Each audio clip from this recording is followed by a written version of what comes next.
They were stars who lit up our screens with unforgettable performances, icons whose talent and charisma broke barriers in Hollywood. Yet, behind the applause and fame, many of them were fighting a battle the world couldn't see. The AIDS epidemic didn't just change lives, it stole some of the brightest black actors far too soon. In this video, we remember 28 black actors whose legacies still shine, even though their stories ended in heartbreak. Some of these names you'll know, others may shock you, but each one left behind a powerful reminder of both the cost of silence and the strength of resilience. 1. Interior Secretary William Clark late today removed 3 top aides to former Secretary James Watt.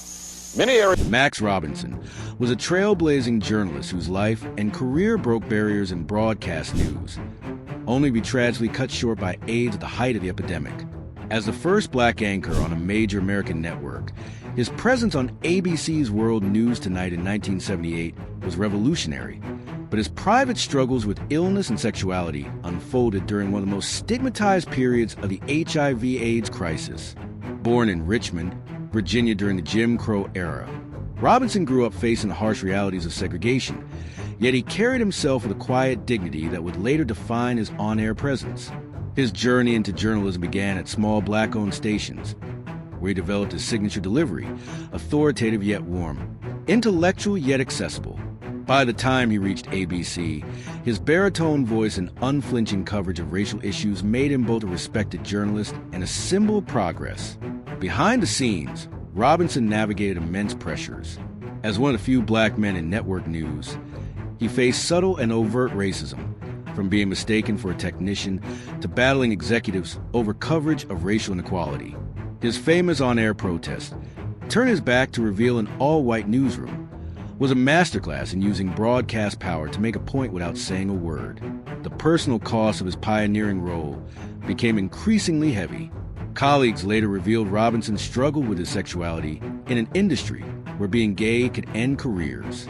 When mysterious illnesses began affecting him in the mid-1980s, the whisper started. At the time, AIDS carried such stigma that even discussing it risked professional ruin, let alone for a black public figure whose very presence on air was already controversial. His final years were marked by quiet suffering. After leaving ABC in 1983, Robinson worked at Chicago's MAC, but his declining health became impossible to ignore. The same face that had calmly delivered the news to millions now showed the visible weight loss associated with AIDS. When he died on December 20th, 1988, the obituaries often tiptoed around the cause of death, reflecting the shame still attached to the disease. 2. Essex Hemphill was a fiery voice of black queer resistance, a poet who wielded words like weapons against homophobia, racism, and silence. His work cut through the sanitized politics of respectability, demanding visibility for black gay men during the height of the AIDS crisis, when their lives were being erased twice over, by disease and by indifference. Born in Chicago and raised in Washington, D.C., Hemphill came of age as the gay liberation movement collided with the crack epidemic and Reagan-era neglect. He found his tribe in the radical queer art scene, becoming a central figure in the D.C. black gay renaissance alongside figures like filmmaker Marlon Riggs. His poetry performances were electrifying, part church revival, part protest march, delivered with a preacher's cadence and a revolutionary's urgency. Hemphill's seminal work in the 1980s and early 90s, including collections like Ceremonies and his contributions to the landmark Tongues Untied project, documented the erotic and political lives of black gay men with unflinching honesty. His poem, American Wedding, remains a searing indictment of marriage inequality, while conditions laid bare the intersecting violences of racism and homophobia. When the AIDS epidemic began decimating his community, Hemphill's work took on new desperation. He wrote about hospital vigils and funerals, about lovers wasting away, about the government's criminal neglect. His performances became memorial services for the living and the dead. By the time he tested HIV positive himself, his body had already become an archive of loss. Hemphill died in 1995 at just 38 years old, but not before ensuring black gay literature would never retreat into the closet again. His last years were spent meticulously organizing his papers, determined that future generations would know their history. Today, When poets like Donna Smith and Jericho Brown invoke queer black joy and rage, they walk on ground Hemphill helped clear, one incendiary poem at a time. 3. Just watching you move, girl. Got a fire that's burning inside. Sylvester James Jr. didn't just sing disco. He was disco in all its glittering, gender-bending, life-affirming glory. The moment that soaring falsetto hit your ears, you knew you were in the presence of something miraculous. A black queer angel who traded his halo for sequins and a feather boa. Born in Watts and raised on gospel, Sylvester brought the sanctified shout of church to San Francisco's gay clubs, creating a sound that was equal parts Sunday morning revival and Saturday night revolution. His 1978 anthem, You Make Me Feel Mighty Real, wasn't just a song. It was a manifesto, a declaration of queer existence at a time when most gay black men still lived in shadows. Backed by the legendary 2 Tons, Oh Fun, later the Weather Girls, Sylvester's performances were exorcisms of shame, his voice a celestial force that could make even the most hardened homophobe catch the Holy Ghost.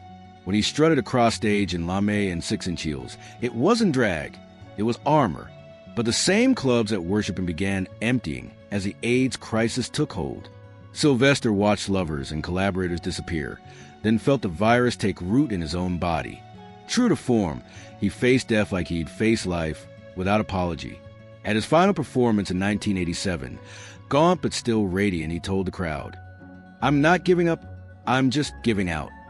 When he passed the following year at 41, San Francisco threw a funeral procession worthy of a disco saint, with mourners dancing down Castro Street to Mighty Real.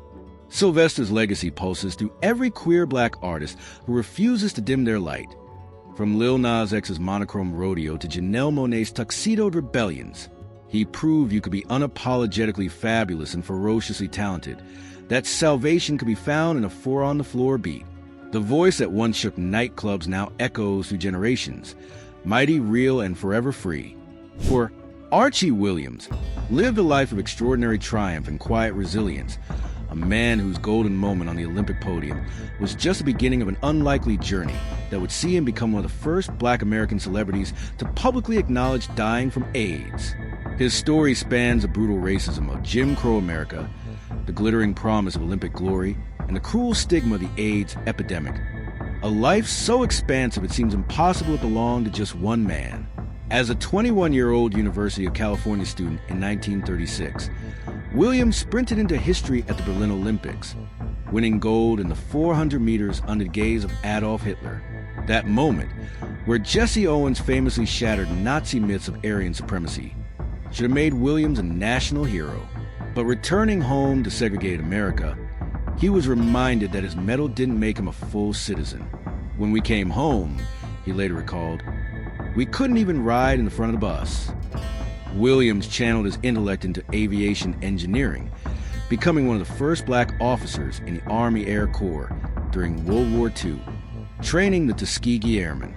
But his true second act began in middle age when he reinvented himself as a nightclub crooner, his smooth baritone earning him gigs in Vegas and Lake Tahoe alongside Sammy Davis Jr. and Louis Armstrong. The track star turned lounge singer became a fixture in black entertainment circles. His Olympic past now, just a fascinating footnote to his new life under the spotlight. The cruelest twist came in the 1980s when Williams, then in his 70s, contracted HIV from a blood transfusion during heart surgery. As his health declined, he made the radical choice, for a man of his generation, to go public about his diagnosis in 1990, appearing on ABC's Home Show to plead for compassion. "I'm the same Archie Williams I've always been." His dignified advocacy broke barriers, proving AIDS wasn't just a gay disease or a young man's curse. When he died in 1993 at 78, obituaries led with his Olympic triumph, often bearing his AIDS advocacy. But Williams had one last lesson in perseverance to teach, that heroes don't stop fighting when the race ends. His gold medal sits in the African American Museum in Oakland now, but his greater legacy lives in the quiet courage it took to face his final challenge with the same grace he showed on that Berlin track decades earlier, a champion to the very end. 5.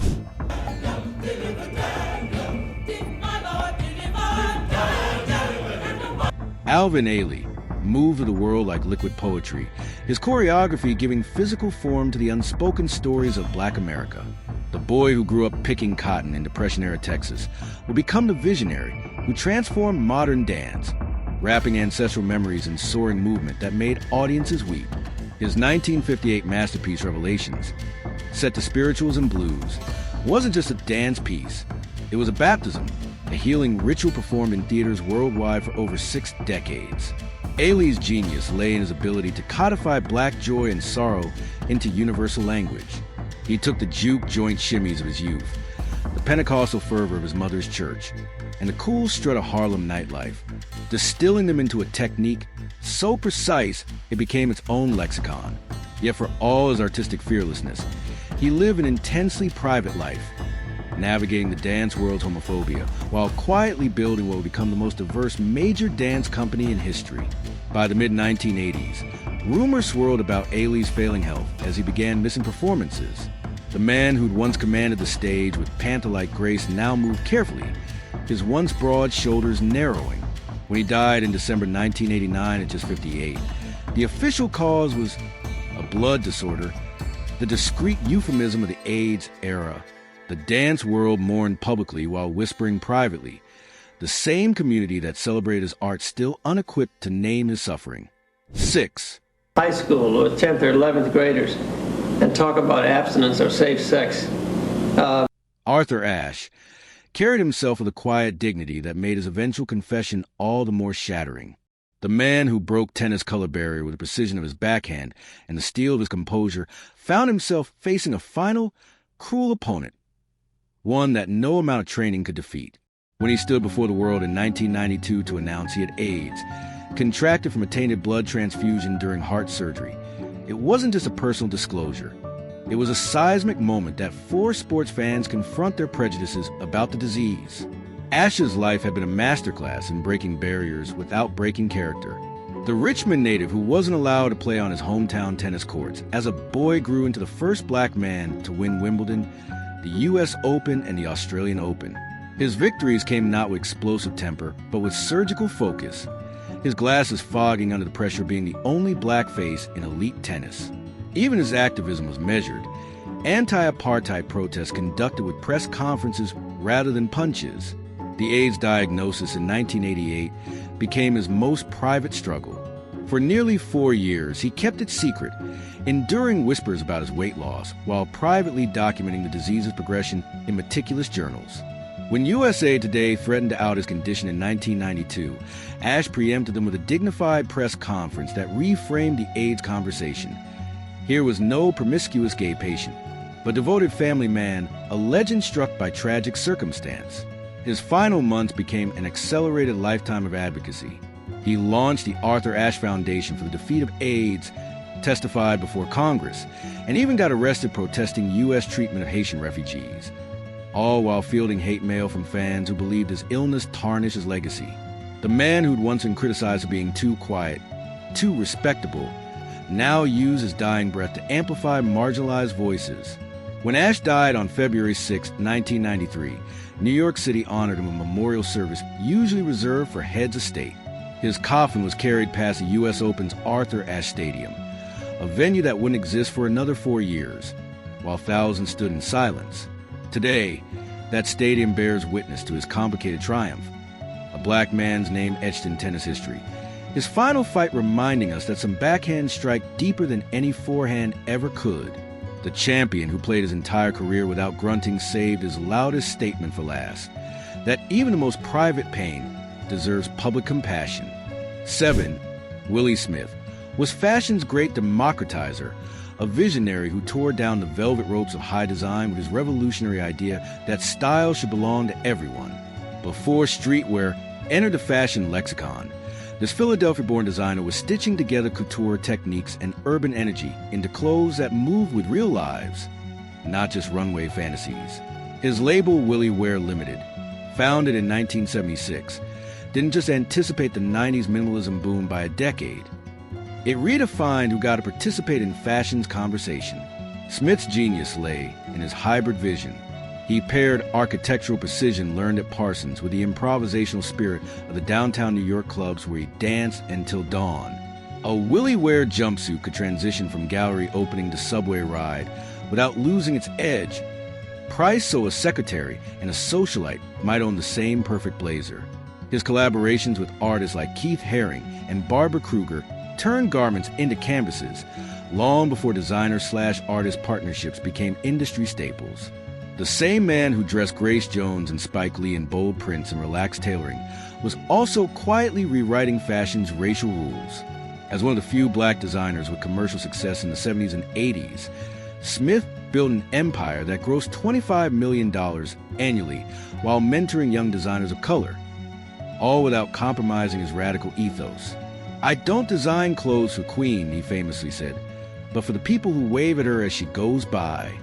AIDS stole Smith at 39, just as his influence was crystallizing. His 1987 death sent shockwaves through an industry that had barely begun acknowledging the epidemic's toll. The obituaries noted his meteoric rise, but couldn't yet grasp the void he left. A pioneer who proved fashion could be both accessible and avant-garde. Today, his DNA lives in every gender-fluid collection and size-inclusive line, in Virgil Abloh's ethos and Telfar's manifesto. Willie Ware's tagline, "Clothes for the way we live now," turns out to have been prophetic. The way we live now, it seems, is finally catching up to Willie Smith's vision. 8. See, you never handle business, so say the drama jerk, nigga straight kill me, knowing that Eazy-E was hip-hop's original antihero, a Compton street entrepreneur who turned his ruthless records empire into a cultural detonator. The man born Eric Wright didn't just rap about the streets. He funded his first records with money allegedly earned from them, his high-pitched snarl delivering gangster rap's founding text on NWS Straight Outta Compton. But his greatest shock came not from lyrics or police raids, but from his abrupt 1995 AIDS diagnosis, a revelation that forced hip-hop to confront a crisis it had been ignoring. The 5 feet 3 inches mogul with a mischievous grin became rap's first AIDS casualty just 3 weeks after his diagnosis. His rapid decline stunning fans who'd seen him bouncing through the We Want Easy video months earlier. His final press release, "I may not seem like a guy you would pick to preach to you, but I feel it's right," was as raw as his raps, a plea for safe sex from the man who made Boys in the Hood a national anthem. Eazy's death at 31 sent seismic ripples through hip-hop. Radio stations that had never mentioned AIDS suddenly aired PSAs. Rap magazines ran their first condom ads. The man who helped birth gangster rap became its unlikeliest public health messenger, his funeral drawing both Bloods and Crips to mourn together. While conspiracy theories swirled about his infection, he claimed it came from a college girlfriend. The larger truth resonated. AIDS didn't discriminate by neighborhood or net worth. 9. Howard Rollins carried the weight of history in his eyes, a quiet intensity that made him perfect for playing giants like Thurgood Marshall and Medgar Evers, yet couldn't shield him from his own private struggles. The Baltimore-born actor broke ground as Detective Virgil Tibbs in the 1980s TV adaptation of In the Heat of the Night, bringing dignified complexity to a role Sidney Poitier had made iconic. But behind the camera, Rollins wrestled with demons that would cut short a career just reaching its zenith. His performances always seemed to vibrate with unspoken tension, whether as a black union organizer in Ragtime, earning him an Oscar nomination at 31, or as the first black lead in a Southern police drama. That electric presence masked private battles with addiction and depression, struggles that eventually cost him his signature role when Carol O'Connor had him written off the show. By the mid-90s, as he worked to rebuild his career, a new enemy emerged: AIDS. Rollins kept his diagnosis private, continuing to act even as his body weakened. His final performance in 1990 SIXS Harlem, playing a dying jazz musician, hauntingly mirrored his real-life decline. When he passed that December at 46, the obituaries focused more on his professional comebacks than the disease that stole him, a reflection of the stigma still clinging to AIDS in black communities. What endures is his pioneering presence, a black leading man who refused to be typecast, whether playing historical figures or breaking barriers in prime time. The Howard Rollins story feels like a Shakespearean tragedy cut short.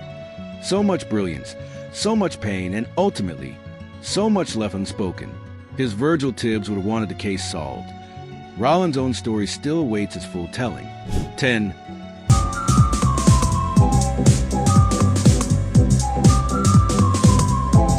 Frankie Knuckles wasn't just a DJ.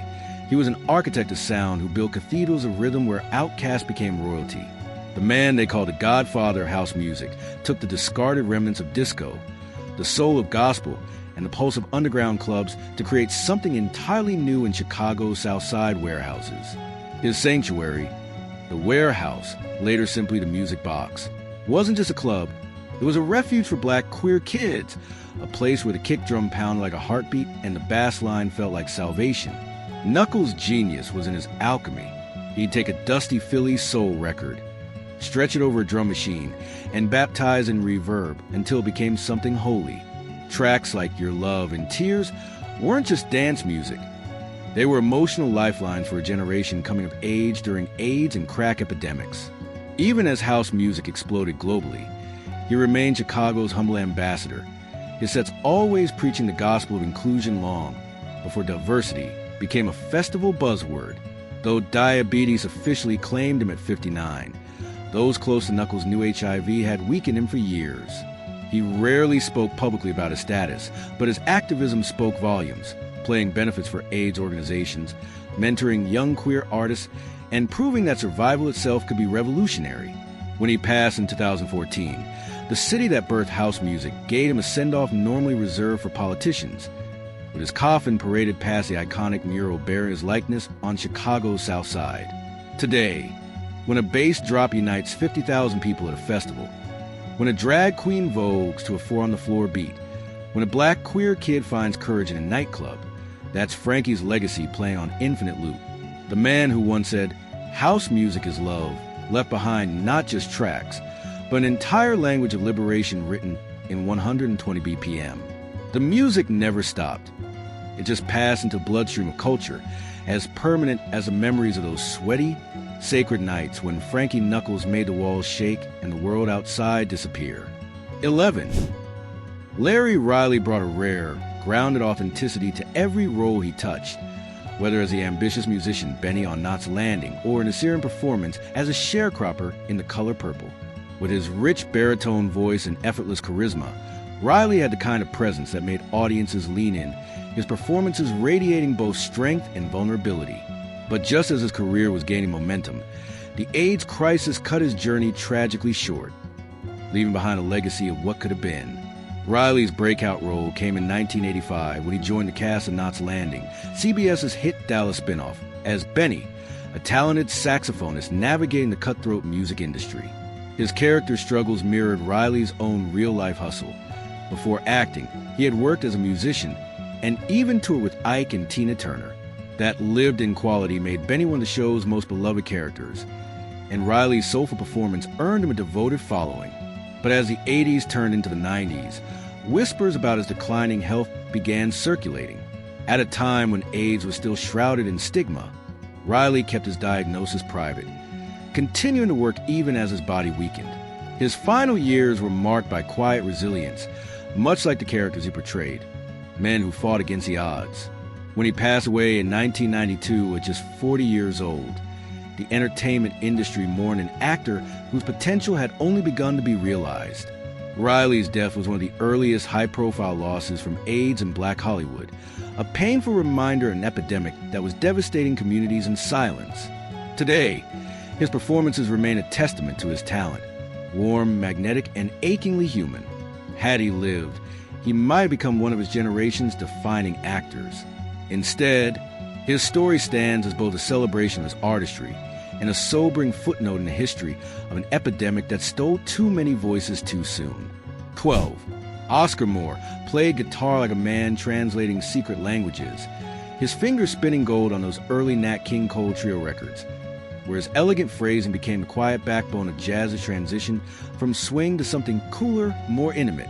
For over a decade, his crystalline chords and sly improvisations framed Cole's velvet voice on classics like Straighten Up and Fly Right and The Christmas Song, helping shape the sound of American popular music before fading into a shadow history of the AIDS epidemic.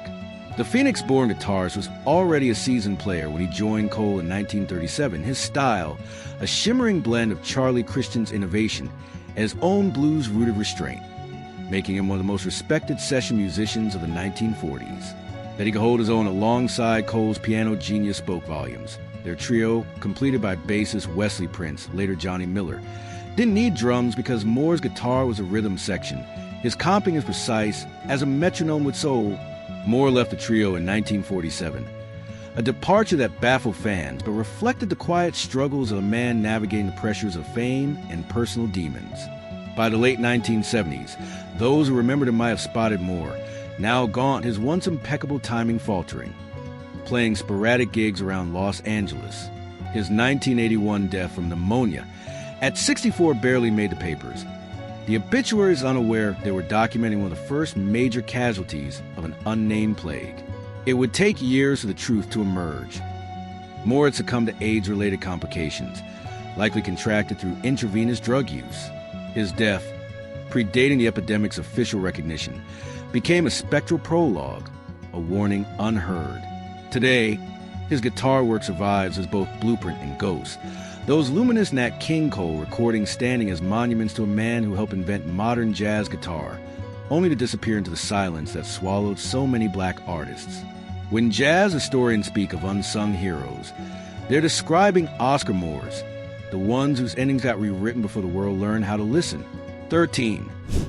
Melvin Lindsay didn't just play records, he orchestrated moods, turning late-night radio into a velvet-draped sanctuary for lovers, loners, and everyone in between. As the creator of Word's Quiet Storm format in 1976, the Howard University student accidentally revolutionized black radio by splicing Smokey Robinson's Silken Ballad with the ambient hum of midnight, crafting a sonic boudoir that would define R&B listening for decades. His voice, smooth as cognac, intimate as a pillow talk whisper, made listeners feel like each song was being spun just for them. But behind the turntables, Lindsay harbored a silence more suffocating than any of his atmospheric segues. As AIDS began ravaging black communities in the 1980s, the DJ who'd built his career on vulnerability found himself trapped in the very closet his show's ethos rejected. Regular listeners noticed the changes, the occasional rasp in that golden voice, the unexplained absences, but the station's brass treated his decline with hushed deflection. When Lindsay died in 1992 at just 36, the obituary cited complications from pneumonia, a euphemism as transparent as the station's glass booth where he'd once conjured magic. 14.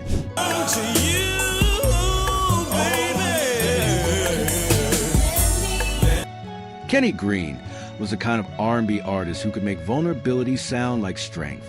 As the aching falsetto behind Intro's 1993 hit, Let Me Be the One, he turned romantic desperation into something sublime, his voice wrapping around lyrics of unrequited love with a tenderness that made the pain feel beautiful. That platinum-selling single should have been his launching pad, the beginning of a career to rival his idols Luther Vandross and Stevie Wonder. Instead, it became the centerpiece of a legacy cut tragically short, another brilliant voice silenced by the AIDS crisis that ravaged the black music community. Born in Brooklyn, Green was writing songs by his teens, his gift for melody matched by an emotional intelligence beyond his years. When Intro's debut album blew up, music insiders pegged him as the next great R&B songwriter. His compositions for Mary J. Blige and Brandy already demonstrating a rare ability to channel feminine perspective with authenticity. But the industry's homophobia created invisible barriers. As his health declined in the late 90s, the same labels that courted him grew distant, leaving Green to watch from the sidelines as younger artists recycled the very styles he'd helped pioneer. His death at 32 in 2001 came with a vague attribution of natural causes, a euphemism that fooled no one in the tight-knit soul music community. The man who'd written some of the most nakedly emotional R&B of the 90s, songs about longing, devotion, and heartache, never got to write his own final chapter. Today, when Let Me Be the One comes on the radio, its timeless quality can't mask the bitter truth. Kenny Green gave us a masterpiece about yearning for more time, then ran out his own far too soon. 15. Willie Ninja was a groundbreaking voguing dancer and LGBTQ+ activist whose influence reshaped dance and queer culture.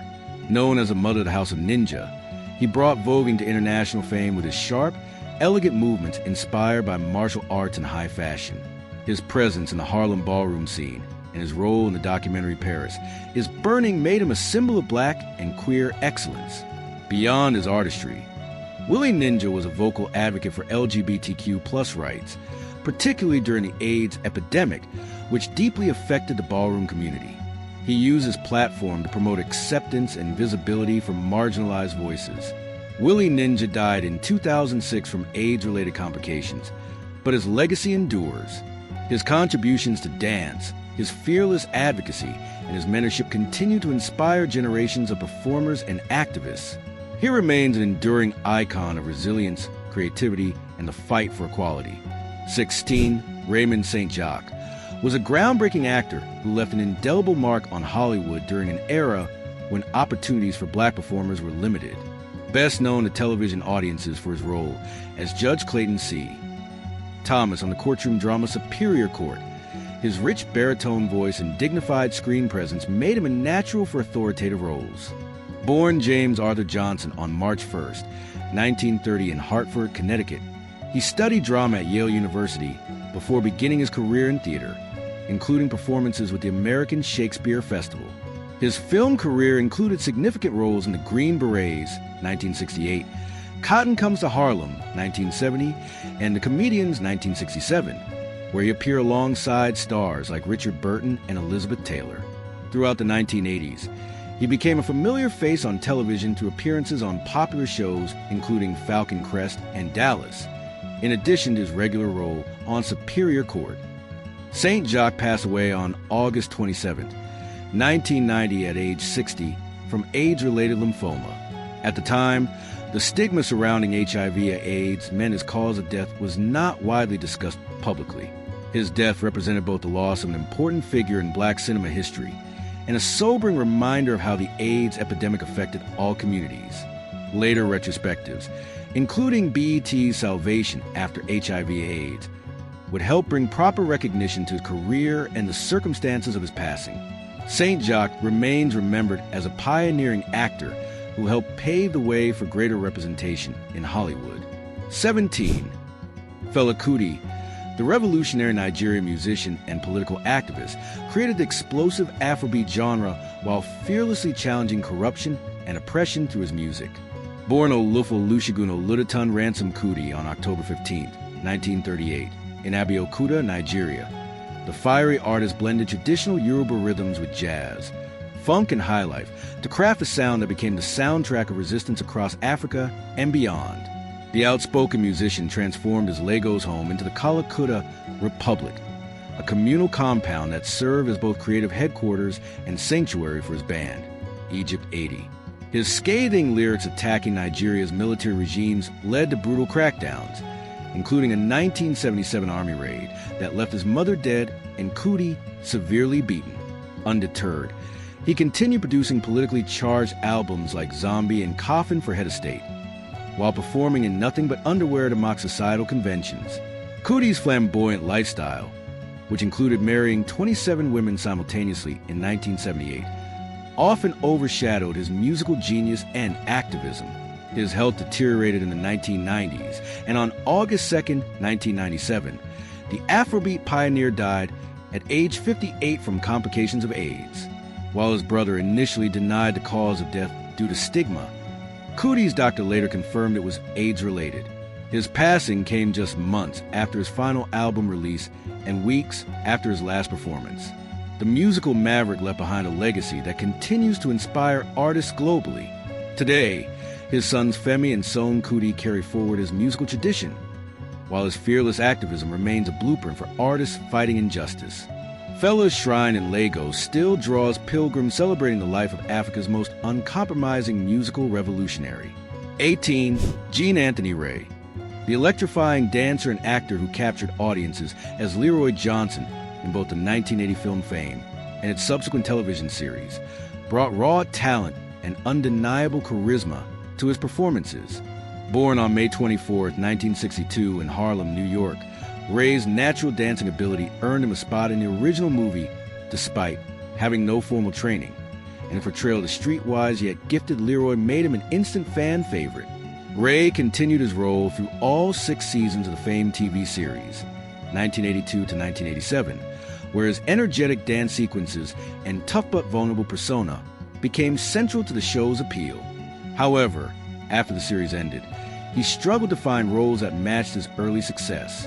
His later years were marked by personal challenges, including financial difficulties and substance abuse. On November 14, 2003, Ray died at age 41. While the official cause was listed as a stroke, reports from BET Salvation after HIV/AIDS and other sources indicate he was HIV positive and may have succumbed to complications related to AIDS. Like many artists of his generation, his death reflected both the toll of the epidemic and the stigma that often kept such struggles private. Though his career was cut short, Gene Anthony Ray remains an iconic figure of 1980s pop culture, a gifted performer whose talent and spirit left an indelible mark on fame and the world of dance. His legacy endures as a reminder of both the brilliance and fragility of artistic lives affected by the AIDS crisis. 19. Sterling St. Jacques was a trailblazing model, an actor who broke barriers as one of the first black male supermodels, gracing the pages of high-fashion magazines and working with top designers during the 1960s and 70s. With his striking features, impeccable style, and androgynous beauty, St. Jacques challenged conventional standards of male attractiveness and helped pave the way for greater diversity in the fashion industry. Born in New York City, St. Jacques rose to prominence during a time when black models faced significant discrimination. His success in both American and European fashion circles made him a standout figure, appearing in publications like Vogue and working with photographers such as Richard Avedon. Beyond modeling, he pursued acting, appearing in films like Putney Swope 1969 and the blaxploitation classic Ganja and Hess 1973. St. Jacques' later years were marked by struggle as the AIDS crisis devastated the fashion and entertainment communities. He reportedly died in 1992 from complications related to AIDS, though details surrounding his death remain scarce due to the stigma that often shrouded such losses at the time. His passing, like so many others during the epidemic, silenced a unique voice in art and culture, though his name may not be widely remembered today. Sterling St. Jacques' influence endures as an early pioneer who redefined beauty standards and opened doors for future generations of black models and performers. His legacy serves as a testament to both his talent and the profound impact of the AIDS crisis on the creative world. 20. Bobby DeBarge, the gifted singer and musician best known as a member of the legendary R&B family group DeBarge, brought his smooth falsetto and songwriting talents to some of the group's most enduring hits. Born Robert Louis DeBarge Jr. on March 5, 1956, in Detroit, Michigan, he was part of the musically gifted DeBarge family that rose to fame in the late 1970s and early 1980s with hits like Rhythm of the Night, I Like It, and Time Will Reveal. As the eldest brother in the group, Bobby played a key role in shaping their signature sound, contributing not only his vocals, but also his skills as a bassist and songwriter. His personal struggles, however, often overshadowed his musical achievements. After leaving DeBarge, he battled drug addiction and legal troubles, including a prison sentence in the late 1980s. Bobby's health declined in the early 1990s, and on August 16, 1995, he died from complications of AIDS at the age of 39. His death was a tragic loss to the music world and a painful reminder of the devastating impact of the AIDS crisis, particularly on the black community. Though his life was cut short, Bobby DeBarge's musical legacy lives on through the timeless music of DeBarge, as well as through the continued success of his younger siblings, including El DeBarge. His story remains a poignant chapter in R&B history, one of extraordinary talent, personal struggle, and the harsh realities of the epidemic that claimed so many artists far too soon. 21. Jimmy Daniels, a talented performer lost to AIDS.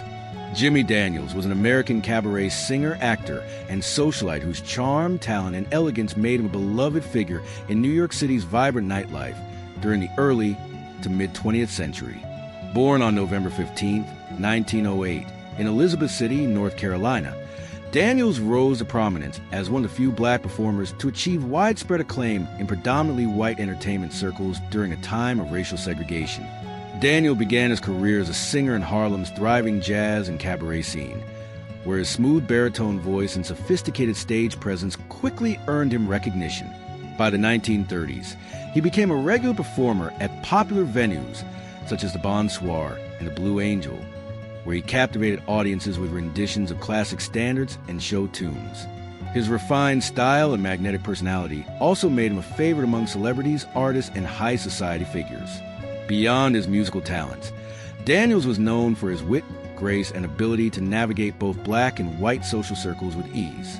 He counted luminaries such as Tallulah Bankhead Cole Porter and Langston Hughes among his friends. His Greenwich Village apartment became a gathering place for artists, writers, and musicians, solidifying his role as a cultural connector. Despite his success, Daniels faced challenges due to racial prejudice and the changing landscape of entertainment in later years. His career waned as musical tastes evolved, but he remained a respected and cherished figure among those who knew him.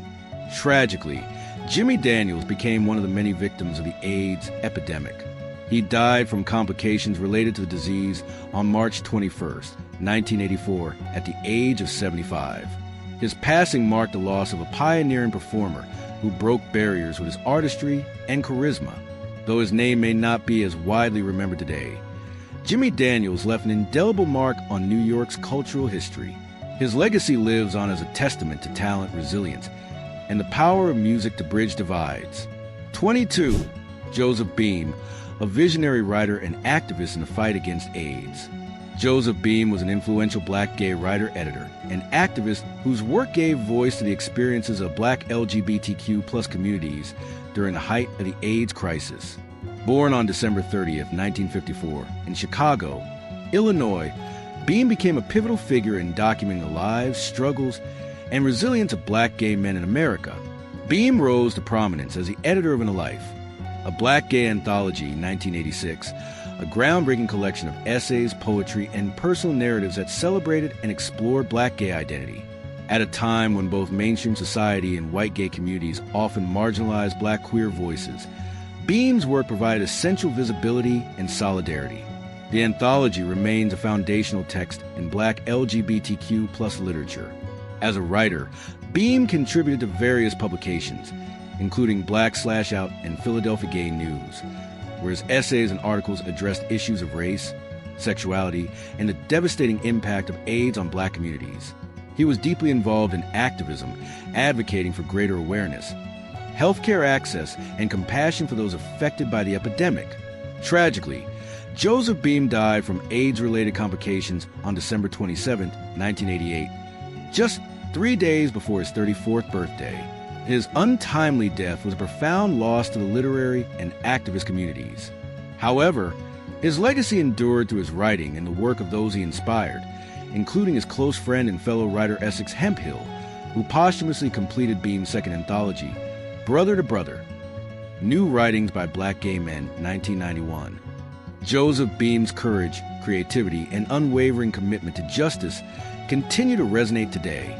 His contributions helped pave the way for future generations of black LGBTQ+ writers and activists, ensuring that their stories would never be erased.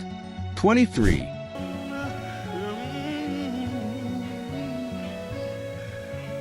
Thomas Whitfield, a gospel music pioneer lost to AIDS.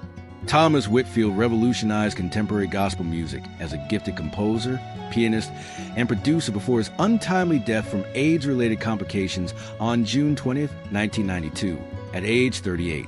Born in Detroit in 1954, Whitfield emerged as one of the most influential figures in gospel during the 1980s, blending traditional sacred music with contemporary styles that appealed to broader audiences. Known as a maestro for his exceptional musical arrangements, Whitfield first gained recognition as musical director for the legendary Clark Sisters. His innovative work with the Whitfield Company Choir and collaborations with artists like Vanessa Bell Armstrong and Yolanda Adams set new standards in gospel production. His compositions like We Need a Word from the Lord and Precious Jesus became modern gospel classics. Behind his professional success, Whitfield privately battled AIDS during an era when stigma surrounding the disease was particularly severe in the church community. His death shocked the gospel world, as many were unaware of his illness. Though some initially avoided acknowledging AIDS as his cause of death, Whitfield's musical legacy ultimately transcended the prejudices of his time. Whitfield's sophisticated harmonies and emotional arrangements continue to influence generations of gospel artists.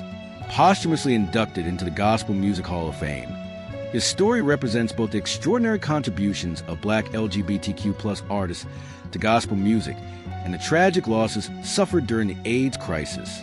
More than 3 decades after his passing, Whitfield's music remains a testament to his genius and a beloved part of gospel music history.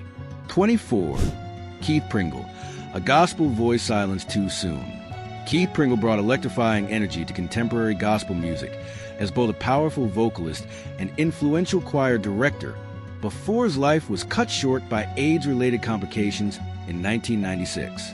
Born in Chicago, Pringle emerged from the city's vibrant gospel scene, developing a dynamic performance style that blended traditional holiness fervor with contemporary musical sensibilities. As founder and director of the Pentecostal Community Choir, Pringle created some of the most memorable gospel recordings of the 1980s and early 1990s. His signature songs like There's a Name and Jesus is Alive and Well became church standards, celebrated for their emotional intensity and sophisticated arrangements. Pringle's ministry extended beyond music as he served as pastor of Chicago area church while maintaining his recording career.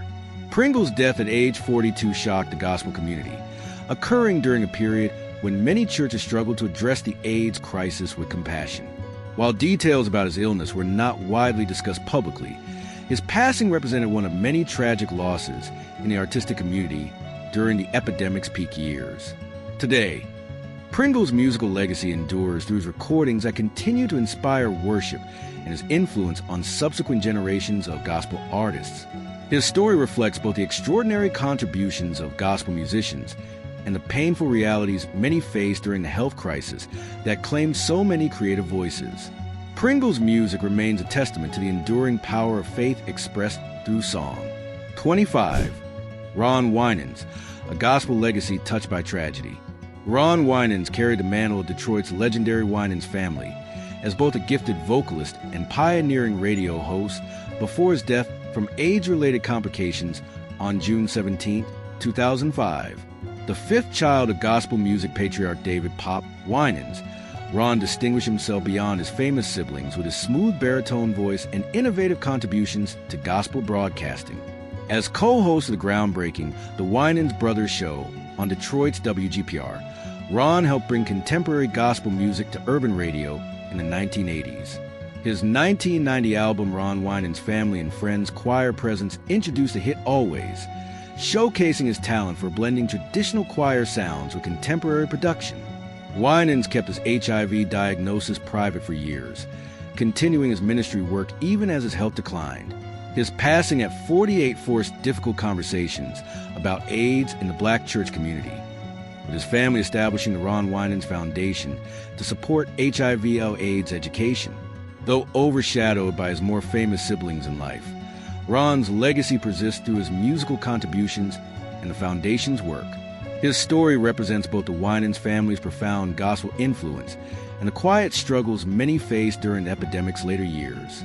26. Daryl Cole, the silent songbird of gospel. Daryl Cole emerged as a bright light in contemporary gospel music during the 1980s, his soaring vocals and dynamic stage presence marking him as a rising star before his untimely death from AIDS-related complications. As a featured soloist with several prominent gospel choirs, Cole's voice graced recordings that still resonate in churches today, though his name remains largely unknown to many who cherish the music he helped create. The Chicago-born artist developed his craft in the city's thriving gospel scene, where his ability to bridge traditional and contemporary styles made him a sought-after collaborator. Those who worked with Cole remembered not just his technical skill, but the profound spirituality he brought to every performance. His interpretations of gospel standards were said to lift entire congregations to their feet. Cole's death in the early 1990s came as the gospel community was still grappling with how to address the AIDS crisis. Like many artists of his generation, his illness went unspoken in most circles, his passing mourned quietly by those closest to him. Yet the music he left behind, those electrifying moments captured on now out-of-print choir recordings, continues to testify to his God-given talent. In an era when gospel music was transforming American worship, Daryl Cole's voice helped shape that evolution. His story represents both the extraordinary gifts that flourished in the golden age of contemporary gospel and the tragic losses the art form suffered during the epidemic's devastating peak. Though his time in the spotlight was brief, the echoes of his ministry through music endure. 27. Billy Preston, the fifth Beatles' silent struggle.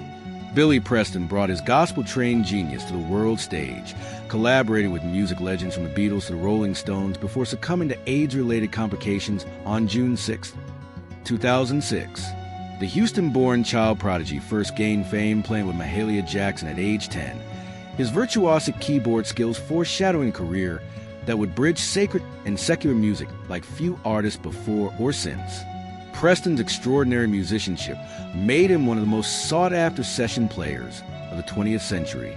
His swirling Hammond organ on the Beatles, Let It Be, and funky clavinet on Nothing from Nothing demonstrated his unparalleled versatility. Yet throughout his meteoric rise, Preston never abandoned his gospel roots, infusing even pop recordings with the soulful intensity learned in the black church. The music world was shocked when Preston's 1991 AIDS diagnosis became public during a 1994 burglary trial. He continued performing nearly until his death at 59, though his final years were marked by declining health and financial struggles. His passing forced the entertainment industry to confront the epidemic's impact beyond the gay community, as one of his most beloved musicians became another tragic casualty. Today, Preston's legacy lives through his timeless recordings and the countless artists he inspired. From his groundbreaking synthesizer work on Sly Stones, there's a riot going on to his Grammy-winning gospel albums. Preston's contributions transcended genre. His story remains both a celebration of musical brilliance and a sobering reminder of AIDS' indiscriminate reach during the crisis years. 28. Andraé Crouch, the father of modern gospel music. Andraé Crouch revolutionized gospel music, bridging traditional hymns with contemporary sounds that influenced generations of artists across genres. Born July 1, 1942 in Los Angeles, Crouch became one of the most celebrated gospel composers and choir directors of the 20th century, with timeless classics like The Blood Will Never Lose Its Power and My Tribute, To God Be the Glory, entering the global Christian repertoire. Crouch's innovative approach earned him 7 Grammy Awards in collaborations with music legends, including Michael Jackson, Madonna, and Elton John. His work with the Disciples Choir in the 1970s set new standards for gospel performance, while his compositions became standards in churches worldwide. In later years, Crouch faced significant health challenges. While never publicly confirmed to have AIDS, close associates and family acknowledged his struggle with AIDS-related complications that weakened his immune system. These health battles, combined with other conditions, ultimately contributed to his passing on January 8, 2015, at age 72. Crouch's legacy extends beyond music into ministry. He served as pastor of New Christ Memorial Church in Los Angeles for decades. His willingness to work across racial and denominational lines made him one of contemporary Christian music's most unifying figures. Today, his songs continue to be sung in churches across the globe, his innovations in gospel music still shaping worship nearly a decade after his death. Crouch's life remains a testament to the power of faith expressed through music.